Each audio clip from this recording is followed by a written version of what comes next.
Assalamualaikum Bang Pragivari. Saya jujur, ini adalah cerita pertama kalinya saya mencoba menceritakan pengalaman horor yang saya alami beserta dengan dua kawan saya. Semoga semuanya terhibur yang mendengarkannya.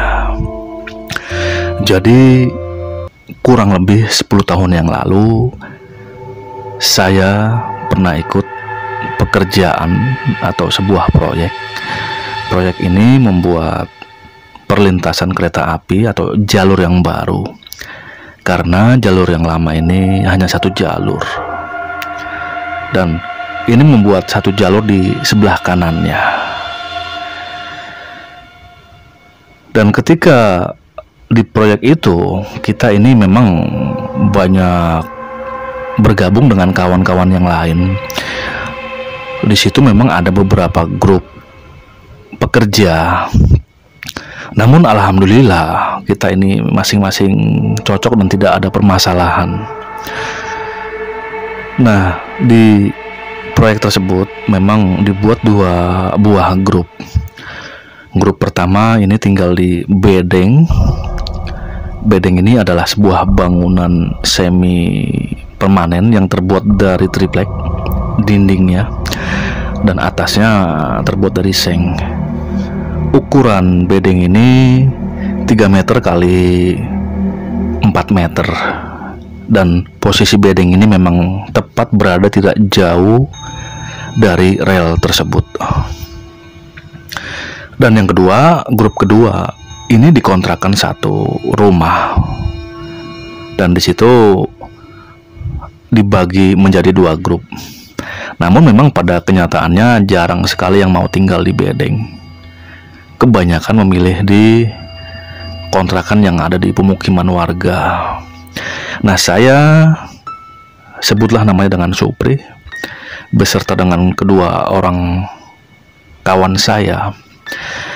Kita sebut dengan namanya si Andi dan Anto. Ini tinggal di bedeng. Ya, walaupun memang di bedeng ini tidak ada listrik, namun entah kenapa kami bertiga ini sepertinya kerasan dan betah. Mungkin karena kondisinya lebih sepi ya, jadi kita istilahnya tidak begitu merasa terlalu ramai. Jadi karena memang kebetulan kita memang tipe-tipe orang yang tidak suka keramaian. Nah, pada suatu malam, tepatnya malam Jumat Kliwon, kami ini bertiga yang biasanya memang membeli jamu, karena jamu di sini sebagai salah satu penambah energi ya, karena memang kami ini kan bekerja berat. Tanpa ada tambahan energi dari jamu sepertinya ini tenaga agak-agak cepat lelah ya. Dan singkat cerita, kami bertiga ini berangkat ke toko jamu, sebuah jamu tradisional. Wilayah atau tempat toko jamu ini memang kita bertiga jalan kaki. Ya, ukurannya lumayan jauh. Jadi kalaupun pulang pergi ya cukup menyita waktu juga. Dan singkat cerita, akhirnya ketika pulang dari toko jamu itu kira-kira jam setengah 12 malam. Kami awalnya memang pengen menginap, entah kenapa pengen menginap di kontrakan, tidak seperti hari biasa yang tidur di bedeng. Namun ketika datang ke kontrakan ini sudah penuh dan hampir space tempat hampir tidak ada. Ya, akhirnya kita bertiga ini melanjutkan perjalanan ke bedeng tempat kita beristirahat. Suasana memang sudah sangat sepi sekali pada waktu itu. Kita bertiga berjalan pulang ke bedeng. Dan tidak sampai 15 menit kami bertiga ini sudah sampai di depan bedeng. Kawan saya yang Anto dan Andi ini langsung rebahan di depan bedeng yang memang di situ ada terbuat sebuah seperti tempat tidur ya, atau tempat duduk. Jadi bisa buat tidur-tiduran. Nah, saya langsung masuk ke dalam bedeng. Memang entah kenapa suasana pada waktu itu malam itu sangat sepi sekali. Mungkin ini takaran saya. Tidak ada 1 jam ketika saya berada di dalam bedeng sendirian dengan kondisi gelap. Saya sebetulnya sudah agak mengantuk-ngantuk mata saya. Namun saya kaget karena tiba-tiba kawan saya Anto dan Andi di luar bedeng yang sedang rebahan ini seperti setengah berteriak. Dia begitu suaranya. Saya diamkan dulu dan suara itu semakin keras. Sambil si Anto dan Andi ini tangannya meninju tempat tidur yang terbuat dari triplek, jeder. Nah, di situ saya kaget. Saya langsung bangun dan keluar. Betapa saya kagetnya, ternyata di kondisi keremangan itu saya sangat jelas sekali ya. Jarak saya ini dengan Andi dan Anto tidak sampai 2 meter. Saya ketika berada di pintu benar-benar melihat mukanya si Anto ini sedang didudukin oleh oleh sesosok pocong. Sedangkan si teman yang satu lagi ini di atas perutnya langsung juga diinjak-injak oleh sosok anak kecil. Nah, saya juga panik. Saya baca doa sebisa saya. Namun entah kenapa bacaan itu seperti lupa dan terbalik-balik. Apalagi Anto dan Andi ini, dia hanya bisa sambil kaki dan tangannya ini bergerak-gerak menendang-nendang dan memukul ya.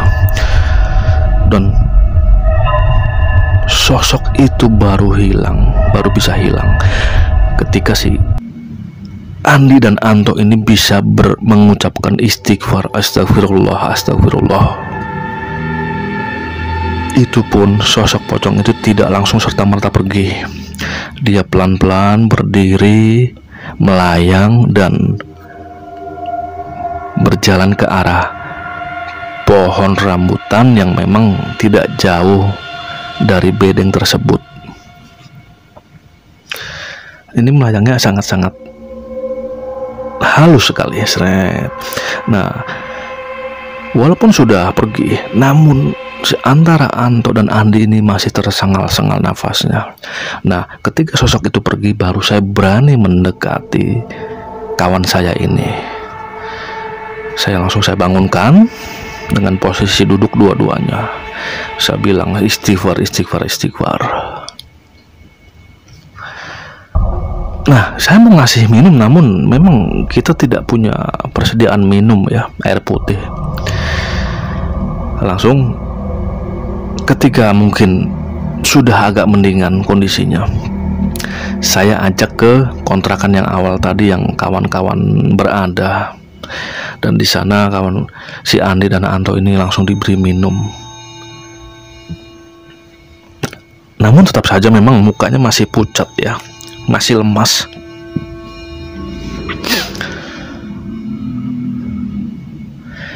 Kawan-kawan yang ada di kontrakan juga kaget. Banyak yang tanya, ada apa, kenapa ini? Ya langsung saya jelaskan, begini, saya jelaskan.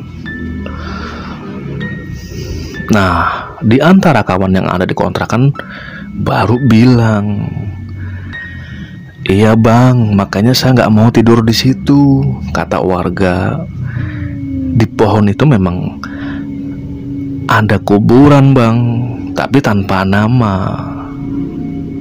Jadi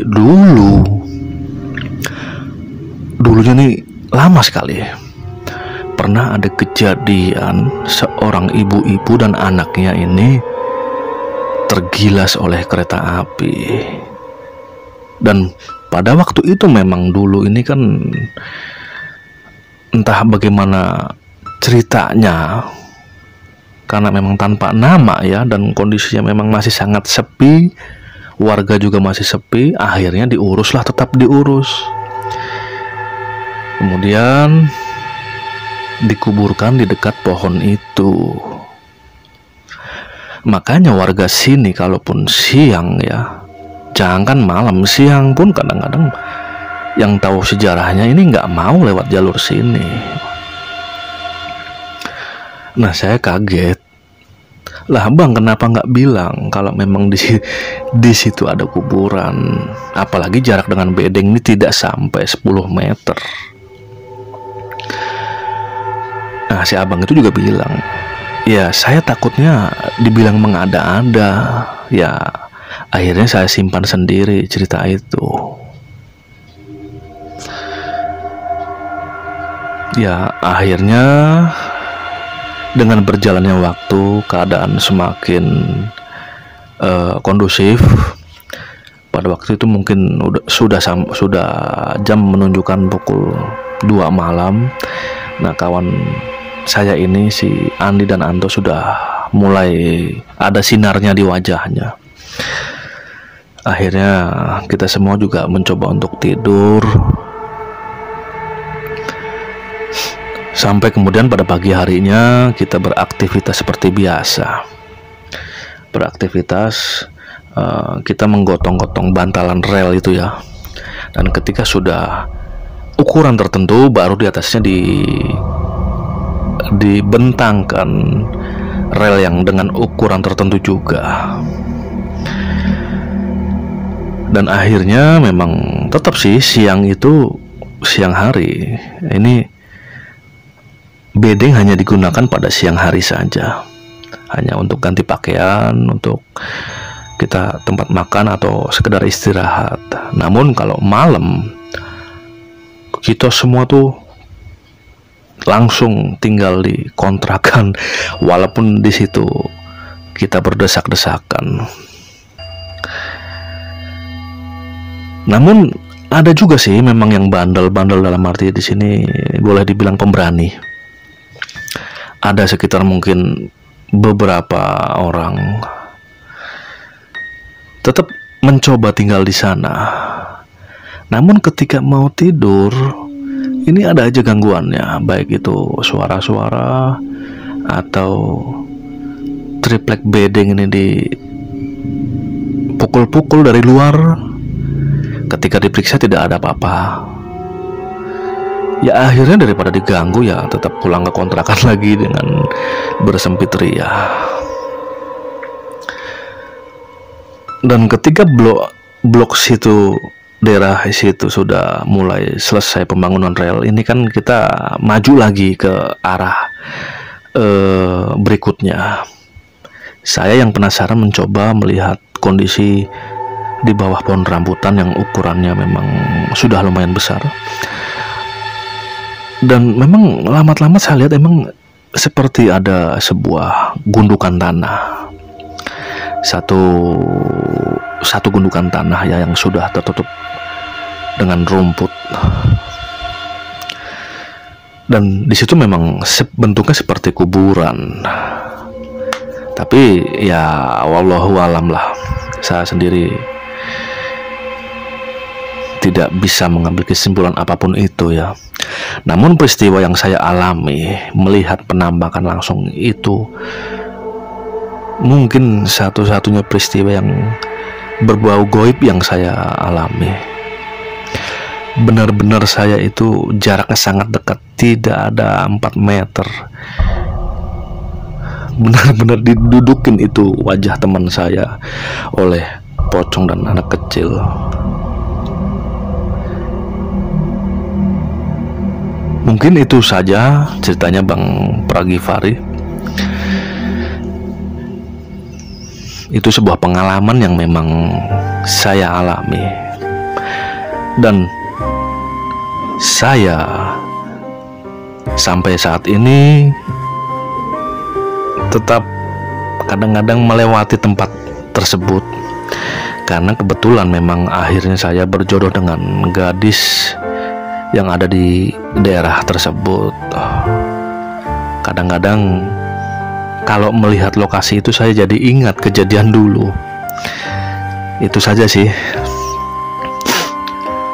Mungkin hanya sampai sini Bang Pragifari. Terima kasih. Wassalamualaikum warahmatullahi wabarakatuh. Ya, demikianlah adalah cerita yang dialami oleh Bang Supri ketika dulu beliau ini membuat di satu proyek dalam pembuatan rel ya. Terima kasih Bang Supri ceritanya. Saya ucapkan juga terima kasih kepada kawan-kawan subscriber saya yang sudah sudi kiranya men-subscribe, men-share, bahkan mungkin tidak ada bosan-bosannya menonton video saya. Sekali lagi saya ucapkan terima kasih. Wassalamualaikum warahmatullahi wabarakatuh.